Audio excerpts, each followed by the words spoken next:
Carey Anne, Nadeau, and John Henry are founders and co-CEOs of Loop, a mission-driven insurance company creating fair car insurance for all. So John and Carey Anne, first thing I've got to ask is, I love that you're mission-driven. I'm kind of curious to hear a little bit more about the mission and fairness and what is it you'd like to see different in the world. Yeah, happy to jump in. Thanks for having us, Dan. As you mentioned, Loop is a brand new insurtech selling private passenger automobile insurance, and we take a different tact than most other insurance companies in the market today in prioritizing fairness and equity in our approach to selling car insurance. And that's baked from the very beginning, from the ground up, into the way that we structure our rates. So we've gone ahead and removed things like credit, occupation, education, things that are unfair for a lot of people and really don't relate to the way that they drive, and instead taken a more data-driven approach, technology-forward approach to using all of the information that we can collect about where people drive and how dangerous are the roads. But that also pervades how we treat people as well. It comes through not only in the parts that people don't see, the algorithms that go into structuring a rate, but also in the experience people have with Loop's product, the respect and the dignity that we treat people with as they buy auto insurance. We feel like it shouldn't feel like going to a used car lot and buying car insurance. Like you feel like you might be getting ripped off and you're not really sure how. It should feel more like Chick-fil-A, where you show up, someone greets you delightfully, offers you extra sauces and other experiences that make you feel great about buying their product, and particularly in a market that is commoditized like fast food or like car insurance. Those are the things that we believe are going to set us apart in this market.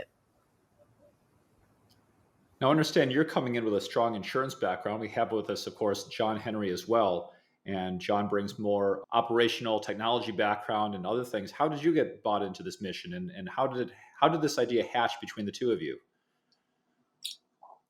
Yeah, it's a good question. I mean, I think insurance definitely benefits from a lot of outside experience coming, a perspective that is not traditional insurance. We can phrase it that way. And for me, I am just an entrepreneur through and through. I love large market opportunities, challenging problems, and having been through a number of rodeos at this point and having raised the venture fund and done a bunch of different things, I was at the stage in my career where I was looking for something that can impact millions of lives. And the financial services sector, I think there's a lot of attention typically placed on insurance, or I'm sorry, on the banking sector. It's a little bit more sexy. The incumbents have been quicker to adopt technology. Fintech is, as a category, I think if you separate it from insurtech, sees a lot quicker rate of adoption. But, I always felt like insurance was the invisible layer that underpins trillions of dollars of economic activity that doesn't get a lot of love. And, there are many moments in American history where insurance played a critical role in the outcome. For example, in the 1960s, when Black Americans were omitted from the FHA, which is the largest wealth driver in American history that allowed folks to buy homes for 3% down, folks were systematically removed from that opportunity, not because banks wouldn't lend, but because insurance companies deemed certain zip codes as too dangerous to insure. Of course, we now know that as redlining.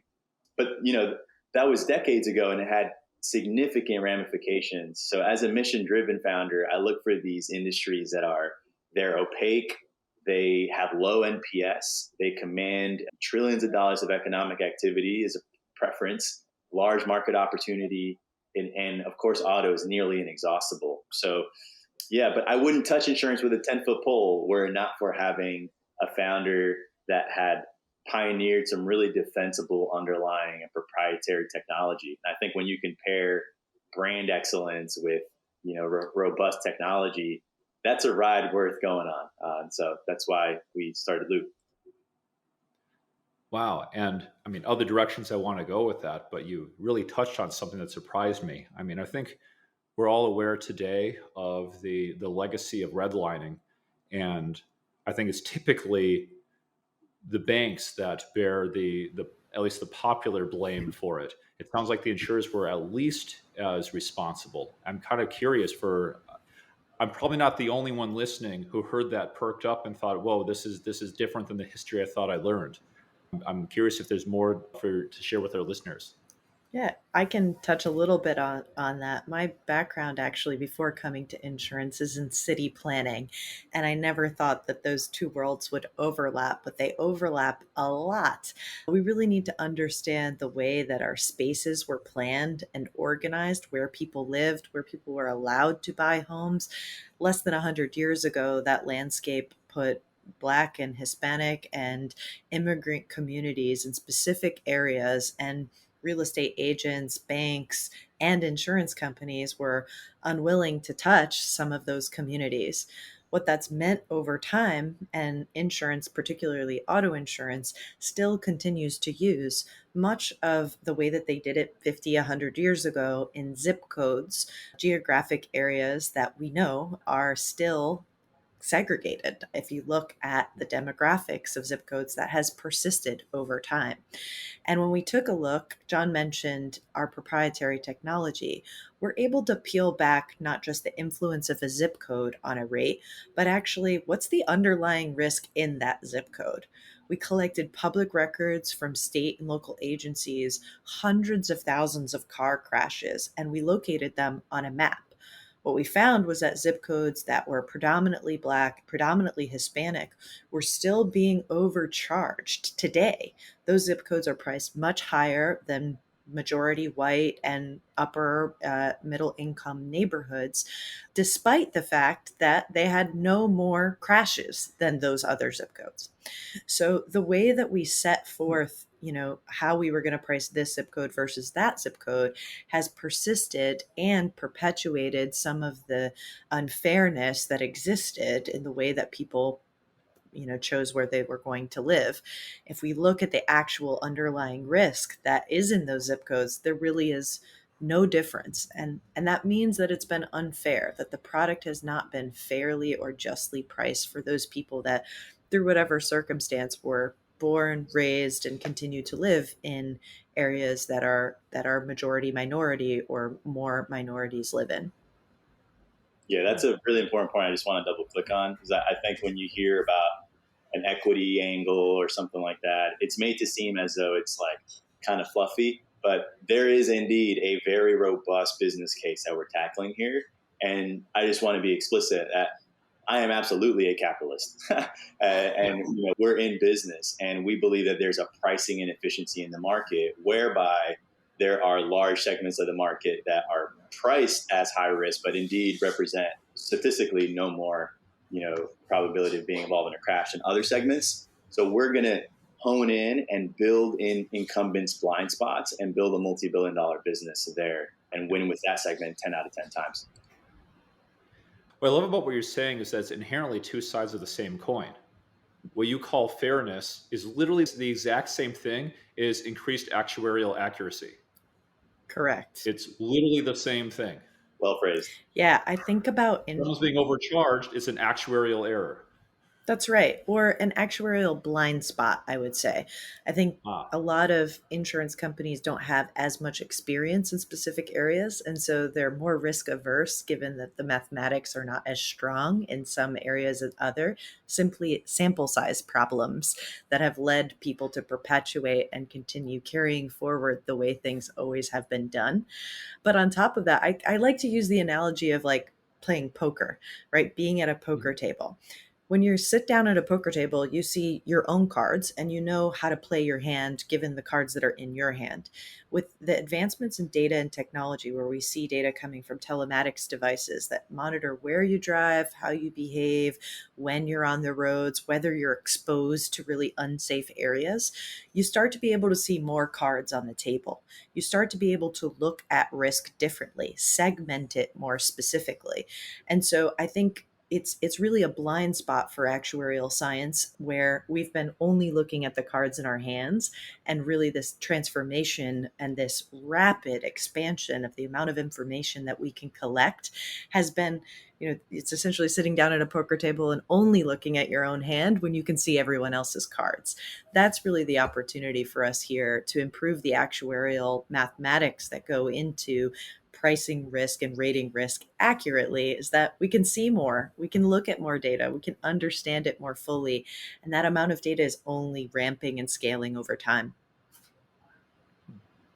Does that create sometimes like a chicken and egg problem where you have to have a thesis on what data will be useful in order to go out and find it to determine if it's actually useful?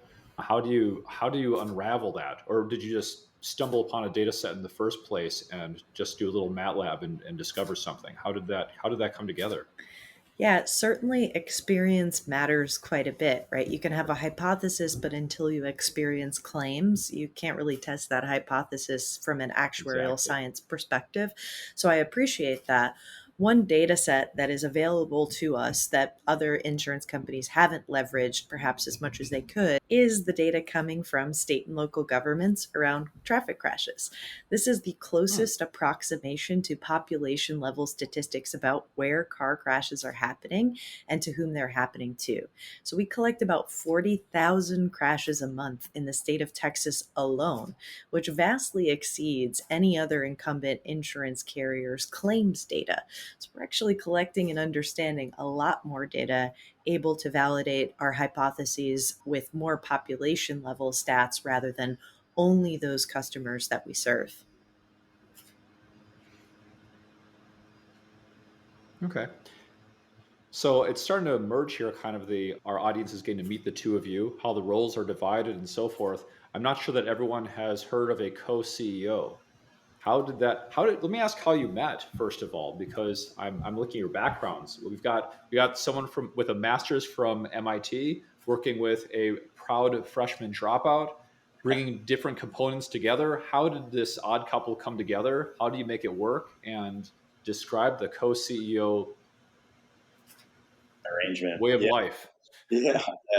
It's a way of life indeed. Carrie and I met at a technology conference where I was speaking and she was presenting what has become the guts of Loop. At one point, these predictive models were sold first to cities and then to insurance carriers, and neither make great, neither make for awesome customers. Dan, you can empathize with slow moving incumbents, but you know, you got them there eventually. Yep. But I saw tremendous value in the technology, and then I think Carrie saw tremendous value in my ability to commercialize technology.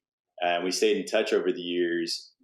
And at some point, it became evident that the real market opportunity here was to vertically integrate the technology and fully express it in the market under our full control. So, for example, when you have these predictive models that can anticipate where car crashes occur and you look to sell them to incumbents, they might have adopted a portion of it and tried to use it for marketing purposes or for some content posts or for engagement. But we saw a much more holistic vision and application of this technology in the market.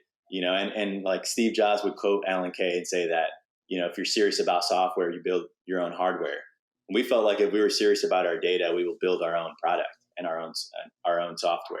And so this gives us the ability to do really, really awesome things with our insured. So, for example, a typical insurance carrier experience is you sign up, it's a really shitty experience, and then a lot of time goes by, and then God forbid there's a claim, and then that's also a clunky experience. But what about all that time in the middle? This is where the name Loop came from. We envision this Hmm. world where we can constantly engage our community and let you know when you're driving on crash prone roads. So rather than be reactive to a claim, we can be proactive and steer you away from dangerous roads. And so, there's a lot that can emerge when you decide to become vertically integrated. And for us, that started with the MGA business model, which I'm sure we'll unpack in a moment. Regarding the co-CEO thing, man, I think honestly, I don't see how you could not have co-CEOs at this point. Running this business is incredibly I complex. sure wish I had one at times.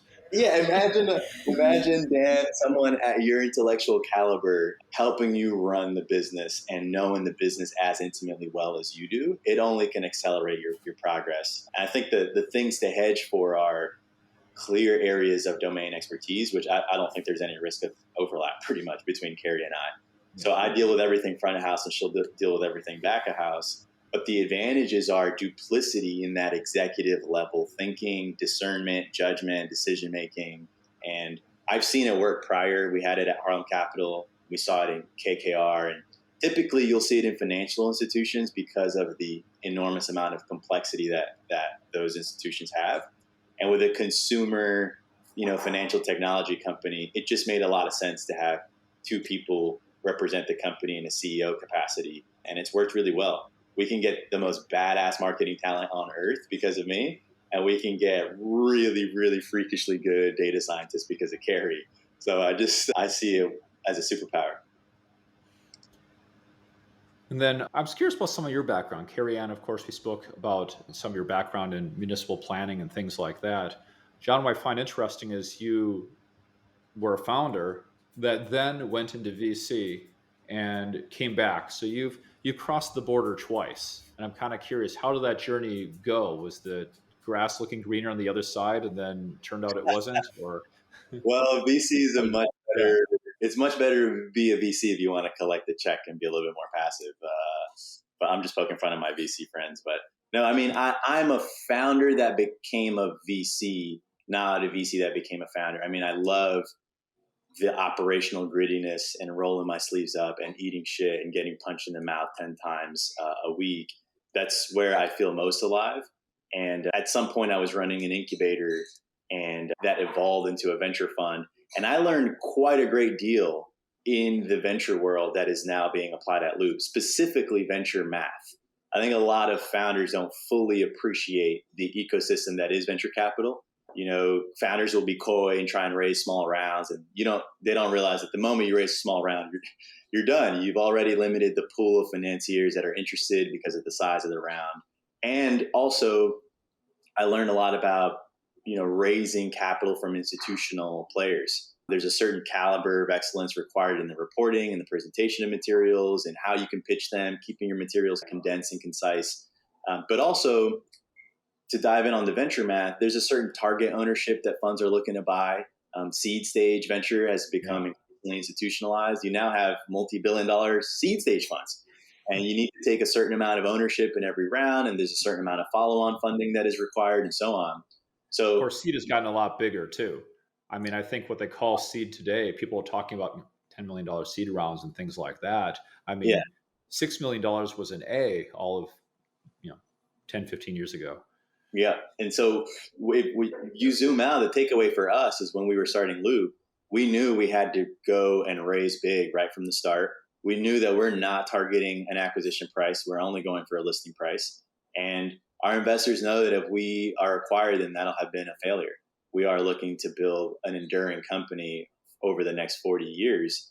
And it's that type of thinking and that type of excellence that A, attracts the best investors, but also B, attracts the best employees to build the best product that gets the best customers. So it's go big or go home in this sport. Now, obviously, you work with a reinsurer, and we'll come back around to how all of that has worked. But when you raise these big rounds, obviously you've got to build your product, you've got to do your marketing, all the tech, all the operations, all that sort of stuff. But is there a certain amount that you have to have as like your own reserve on hand, or something that you've got to think about because you're in the insurance space that maybe Socotra wouldn't have to think about when we're raising our money because we get to spend all of it? That's a great question. So that kind of bleeds into our business model. And there are a few different types of strategies that insurtechs have taken to get into market. Some of them require reserves and some of them don't. The strategy that we've taken is to become a managing general agency, or a type of business where we actually borrow a license from a fronting carrier. In our case, an A+ rated fronting carrier named Obsidian helps new kind of concepts get into market by lending their license. So once you have the licensure, you then need to still negotiate reinsurance and bring in the reinsurance market. Together, the reinsurer and the fronting carrier will cover the cost of claims. They'll essentially take bear the risk of the portfolio. That means that they're incredibly diligent upfront to vetting the technology, to vetting your approach to pricing and rating risk. They monitor the product's performance over time and really help advise, guide, but support our growth. Now, if we have claims, they also backstop those claims so that the capacity that we raised in investment capital is not immediately allocated if we have a car. I love your optimism, by the way, if we have claims. Well, when we have claims, hopefully a few of them. Yeah. Certainly claims have that's the business. It's just betting at how good you can get at risk selection and how small the claim sizes can mature to through the quality of the service that you provide in that moment. But when we have more claims, they're there to help backstop some of those losses, which means that our investment capital is not allocated to claims. If we had a very severe crash, sometimes car insurance claims can get up to multi-million-dollar litigated circumstances. We don't need to necessarily put our own investment dollars into paying out that claim.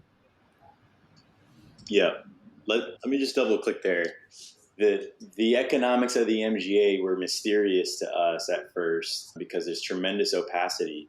In short, the MGA, it's a great hybrid model. If you're a broker, then you just have a pretty skin, but you don't actually control the risk design. You don't do any of the underwriting, so you command a smaller gross margin. If you're a carrier, you command more gross margin, but you're liable for the risk. And so the reason we chose the MGA model was because it's got the best of both worlds. You can command a fairly decent gross commission, but also you're in charge of the risk design, the procurement, the acquisition of the customer, the policy, servicing, and so on. And so it ends up being either a really great model if you're looking to become a carrier. You first dial in your underwriting models, your loss ratio, you grow your book of business, you expand geographically to diversify your risk, and then you become a carrier. Or, by the way, some of the trends that I'm seeing from some of the public insurtechs is they are looking to go from a carrier to an MGA. Because I think if you become a carrier too quickly and your loss ratio is out of control and you're liable for those claims, you probably want to move to a model where you're just making a flat commission. So our average policy is about $1,000. We make a fixed commission on that called 25%. $250 of every policy is ours. The rest is used to pay out claims. Anything left over, that profit is divvied up by what we call the quota share, which is really just your reinsurers. Anything, if you have more claims than you have premiums, those losses are also divvied up amongst the quota share. And so the MGA is a razor thin model, BT dubs, by the way, right? Because you have your commission, but by the way, you have to pay the fronting carrier for the fact that you're borrowing their solvency requirements. So there goes another 5 points out the window. And oh, by the way, the reinsurer forces you to have a loss, an LAE, which is a margin that's allocated for the handling and processing of claims. So there goes another 7.5 points out the window. And then, oh, by the way, you have to pay taxes at the state level. So there goes another 1.6 points. And if you've been following the math, you're down to like 4.65 points of net. So it's a razor thin business. It's really a top line business. Your job as an MGA is to grow the top line such that you can have enough premiums relative to your cost structure. And then from there, you can renegotiate your deal, improve your commission, hopefully decrease your front fee, and then make it work about year 2, year 3. But it's definitely a business where you must be capitalized with outside financing up front because it will simply not work on its own merit unless you just have a retail shop and you're picking up the phone and you're calling. If you have no engineers, amen, you can make it work.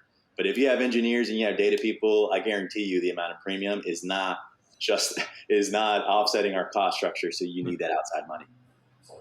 Yeah. Then how did you learn all this to get started? Do you have a good mentor, peers? Is that available online? It is certainly not available online. If you Google MGA, I'm not sure what would come up, but certainly there's no guidebook of how to launch your own MGA. I had been selling into the insurance business for about 5 years, the data and technology that I developed, and so had built a robust network of folks who we could call and ask But I think that the real gift of any founder is being able to learn very fast, being able to figure it out Yeah. through any means necessary. And so it's a combination of just like grit, determination, picking up the phone, calling, asking questions, and formulating your hypotheses around what has worked and what hasn't worked in the past. And what we saw, as John mentioned, were a number of insurtechs that went too quickly to own their own risk, to become insurance carriers, to take on that risk too soon and expand very quickly, which really puts you in a bind because you can't kind of reverse course or reverse action too quickly in insurance to correct for some of those errors. So we'd rather be a little bit more prudent or a little bit more diligent, dial in how we can approach acquiring customers. We're launched just in the state of Texas right now. And while we have an ambitious plan to be writing and selling business in 10 states soon, we know that we need to do the work. We need to put in the work, get the experience before we put too much gas or put the pedal down too hard.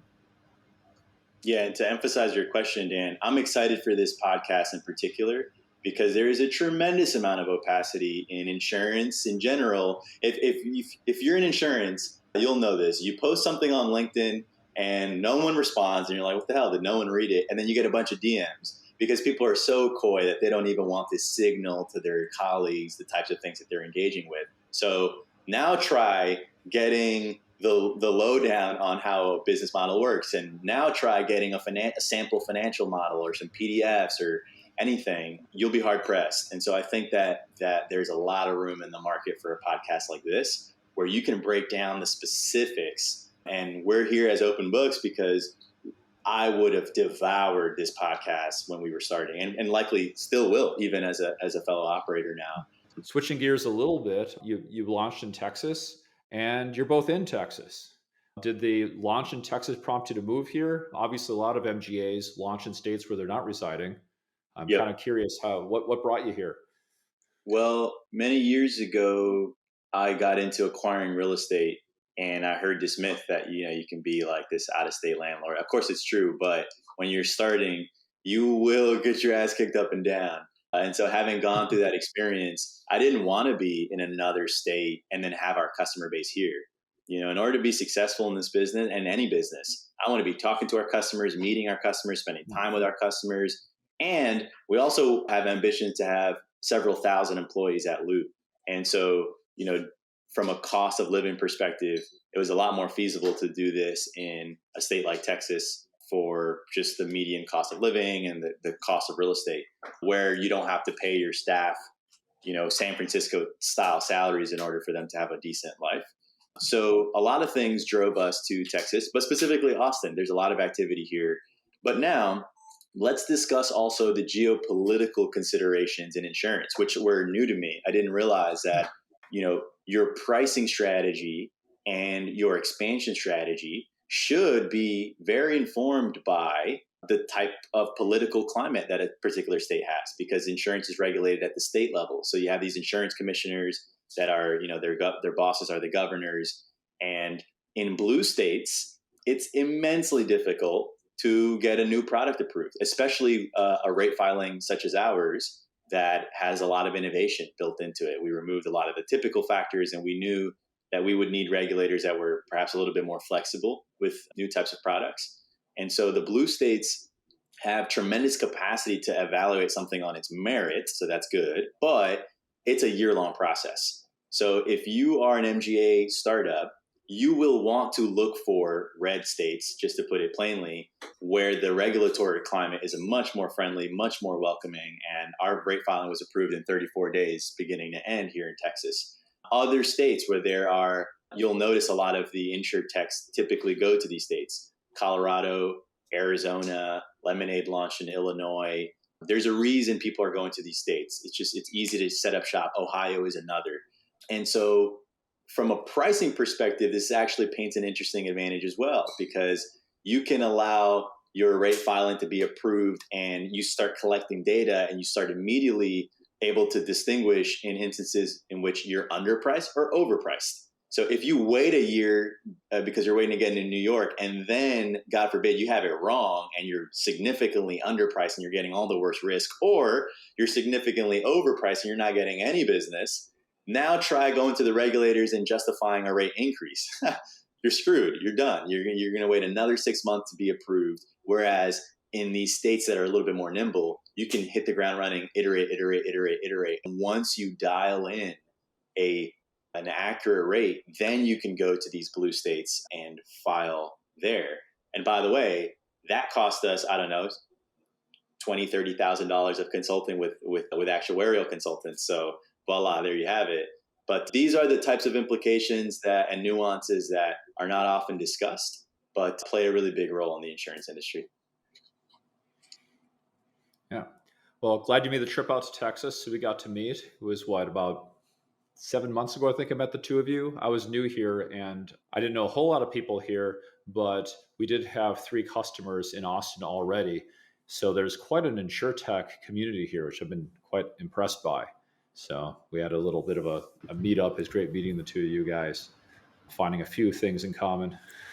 Can we talk about something that's relevant to Socotra? Carey, let's talk about the policy admin system. Because, oh my God, has this been easily the most costly, arduous, time-consuming mistake that we made as a company? Easily was. Yep.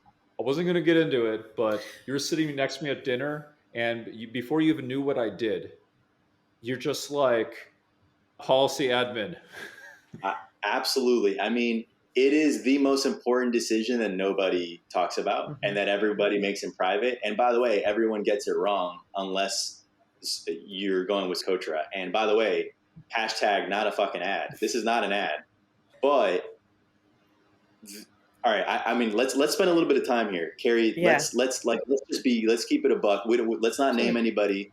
But let's just let MGA founders know what time it is with the policy admin system. Yeah, I think part of the difficulty in figuring out when you're launching what kind of policy administration system you're going to use or how you're going to deploy a policy administration system is that the legacy incumbent carriers have encoded technology that is built in languages that we don't even use anymore. Most of them are also on-prem storage. They're not yet in the cloud even.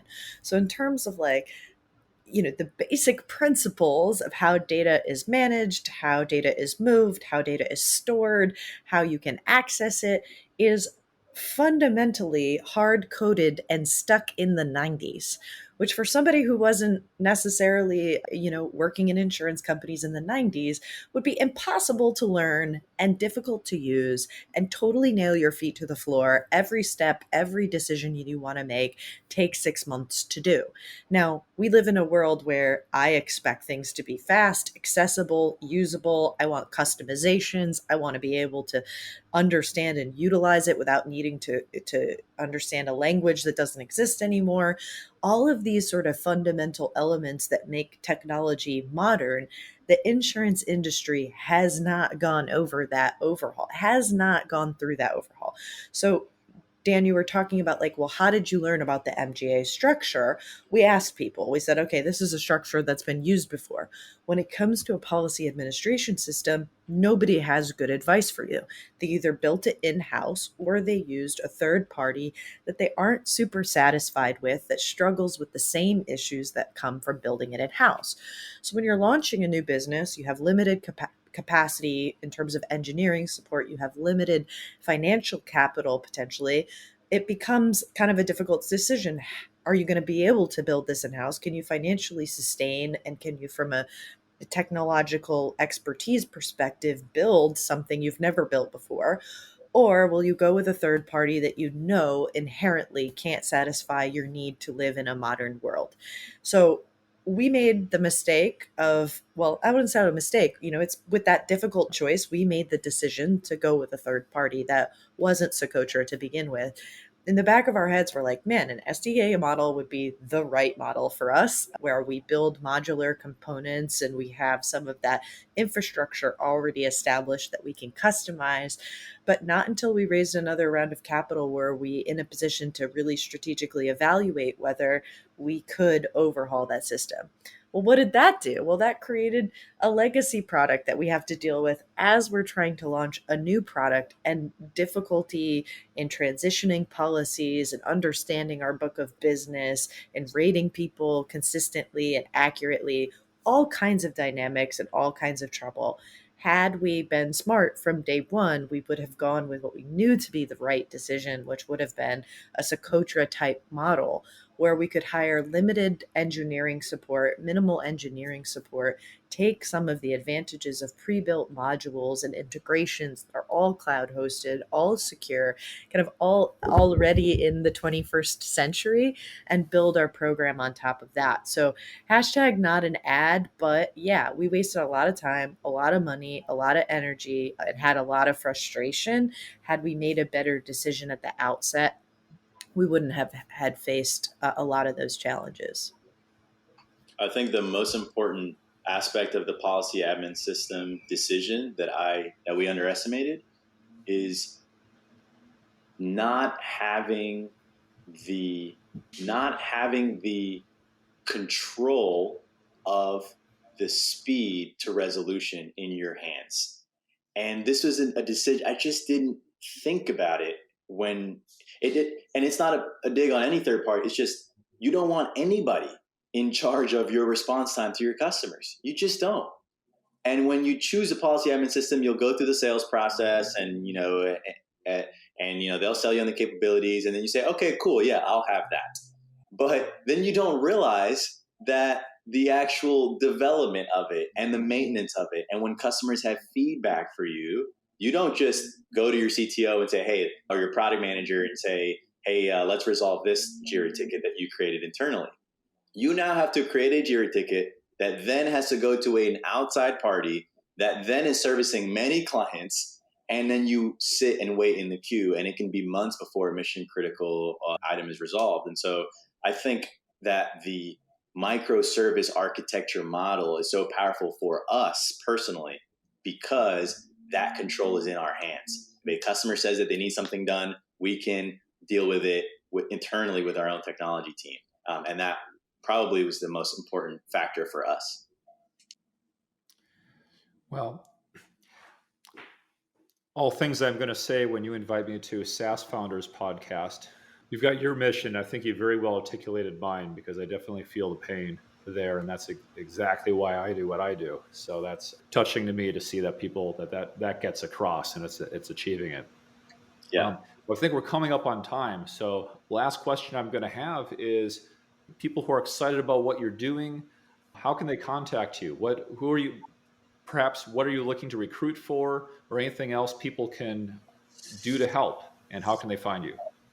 Yeah, well, we started last year at 5 people and ended at 50 people. We're now close to 60 and hoping to end the year at 125 people. So we are looking for product managers on the technology side, but also insurance side, actuaries, data scientists, data analysts. We're looking for marketing staff. We're looking for engineers. We want to hire all the best people across all the best disciplines. So yes, holla at your boy. And also, we are available. We will make ourselves available to listeners of this podcast. If you've stuck it out to the very end, I want you to say the code word hype. Hype. If you reach out to us and you say the code word and indicate to us that you listen all the way through the end, we would love to make ourselves available to speak with aspiring MGA founders and go even deeper on the economics, the pitfalls, the negotiations with fronts, the development of your rates, of your forms, of your rules, all of these things that will have material impact on your business. We'd love to help with. Somebody's got to take away that button. Yeah. This might be the first one to have a sequel. I think that there's way too much to cover here. You guys are such a wealth of information and experiences, and just the readiness to share and help others is just fantastic. We need more of that. John, Carey Anne, thank you so much for joining today. This has been fantastic.